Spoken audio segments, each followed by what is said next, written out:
அன்பானவர்களே, அன்பு வணக்கங்கள். உங்களுடைய பிரார்த்தனைகளை, கோரிக்கைகளை, வேண்டுதல்களை பிரபஞ்சமானது நிறைவேற்றி தருவதில்லையா? இல்லை, எல்லோருக்கும் புரிகிற மாதிரி சொல்லணும்னா, நான் போகாத கோயில் இல்லை, வணங்காத கடவுள் இல்லை, செய்யாத பிரார்த்தனை இல்லை, எக்கச்சக்கமான வேண்டுதல்கள் எல்லாம் செய்து பார்த்துட்டேன். ஆனா எந்த தெய்வமும் என்னுடைய பிரார்த்தனைகளை, கோரிக்கைகளை, வேண்டுதல்களை நிறைவேற்றியே தருவதில்லையே. என்ன காரணம்?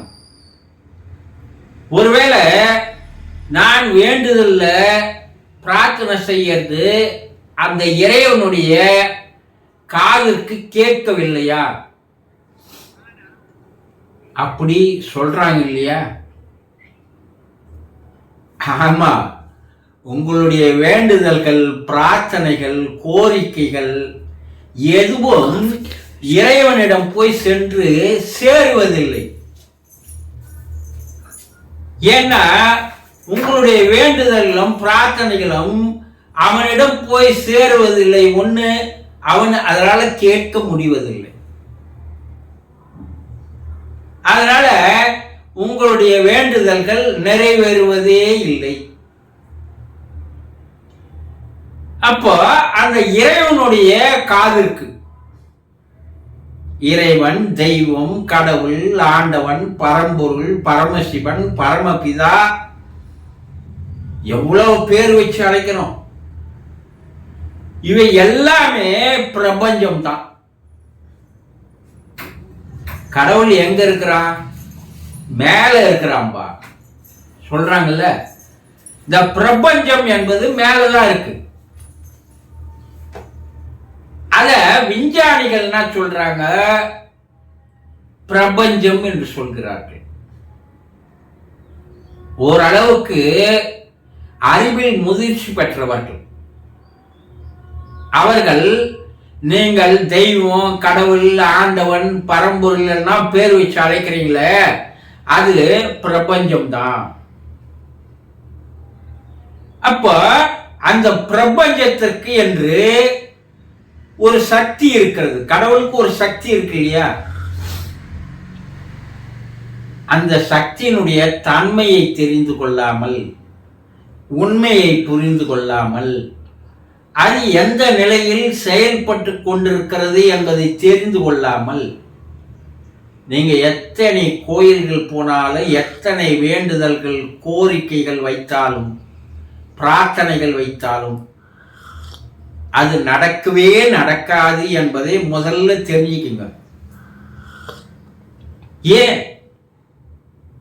என்ன, அதனோடு பேசுவதற்கு என்று ஒரு நேரம் இருக்கிறது. அந்த நேரத்துல நீங்க வைக்கிற பிரார்த்தனைகள், வேண்டுதல்கள் தான் அங்க போய் சேரும். ஆனா அது கேட்கின்ற நேரம் என்ற ஒரு நேரத்தை நீங்கள் தெரிந்து கொள்வதே இல்லை. பகல்ல போறீங்க, எல்லா கோயிலுக்கு போறீங்க, வேண்டுதல்கள், பிரார்த்தனைகள், கோரிக்கைகள், கண்ணீர் விட்டு கதறி அழறீங்க, எல்லாம் செய்யறீங்க. ஆனா அதை தெய்வம் காது கொடுத்து கேட்கின்ற நேரம் அது அல்ல. ஏன்?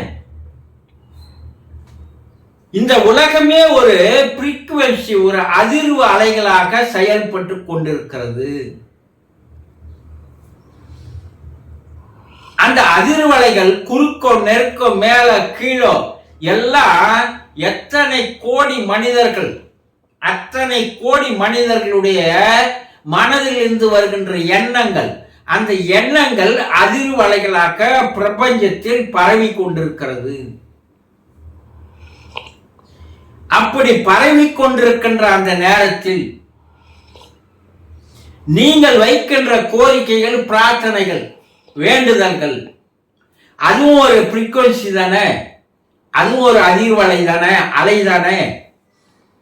அது இந்த பிரபஞ்சத்தோடு போய் கலக்கும் போது மற்றவர்களுடைய எண்ணங்களுடைய அதிர்வலைகளோடு கலந்து அது இறைவனிடம் போய் சென்று சேர முடியாமல் தடுக்கப்பட்டு இங்கேயே அவை கலைந்து போகின்றன.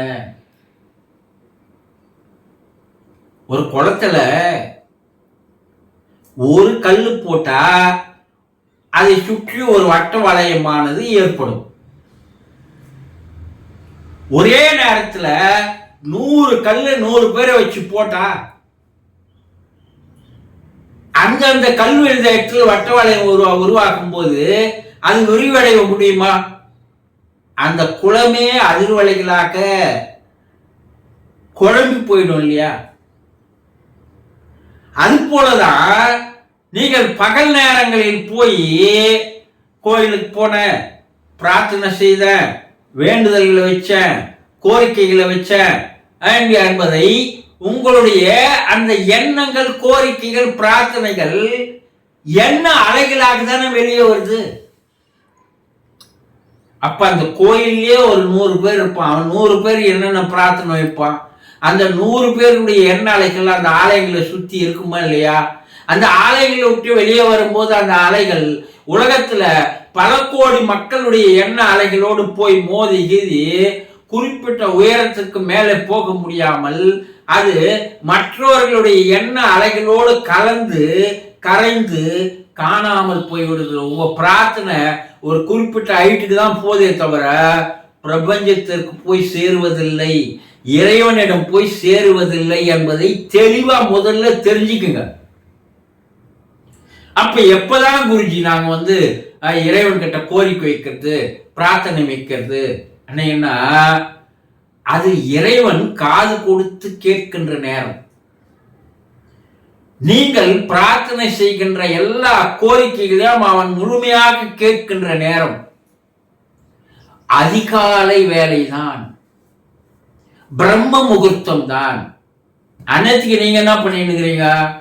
நல்லா கொரட்டை விட்டு தூங்குறீங்க. இறைவன் நீங்கள் ஏதாவது கேட்க மாட்டானான்னு உங்களுடைய அருகிலே நின்று அவன் என்ன பண்றான்? காத்து கொண்டிருக்கிறான். அந்த நேரத்தில் நீங்க சொல்லாத தூங்கிட்டீங்கன்னா அதுக்கப்புறம் காலையில எழுந்து 8 மணிக்கு 9 மணிக்கு 10 மணிக்கு சாயங்காலம் 4 மணிக்கு 5 மணிக்கு 6 மணிக்கு கோயில்ல போய் நீ என்ன பிரார்த்தனை வைத்தாலும்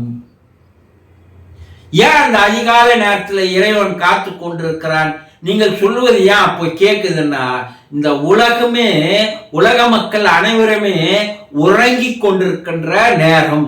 அப்ப அவங்க மனசுல என்ன எண்ணங்கள் உருவாவதில்லை. அதனால அவர்களுடைய எண்ண அலைகள் இந்த பிரபஞ்சத்துல பரவாமல் இருக்கிறது. பிரபஞ்சம் அமைதியான நிலையில் இருக்கிறது. அப்போ அந்த அதிகாலை வேளையில் நீங்கள் எழுந்து, உலகமே உறங்கி கொண்டிருக்கின்ற அந்த நேரத்தில் எழுந்து, அந்த பிரம்ம முகூர்த்தத்தில் நீங்கள் இறைவனோடு வைக்கின்ற வேண்டுதல்கள், பிரார்த்தனைகள் எல்லாம் இறைவன் உங்கள் அருகில் காத்து கொண்டிருக்கிறான். அதை அவன் காது கொடுத்து கேட்கிறான். அதை கேட்டவுடன் நீங்கள் வைக்கின்ற பிரார்த்தனைகளை நிறைவேற்றி தருகிறான் என்பதை இப்போதாவது தெளிவாக தெரிந்து கொள்ளுங்கள். சந்தோஷம்.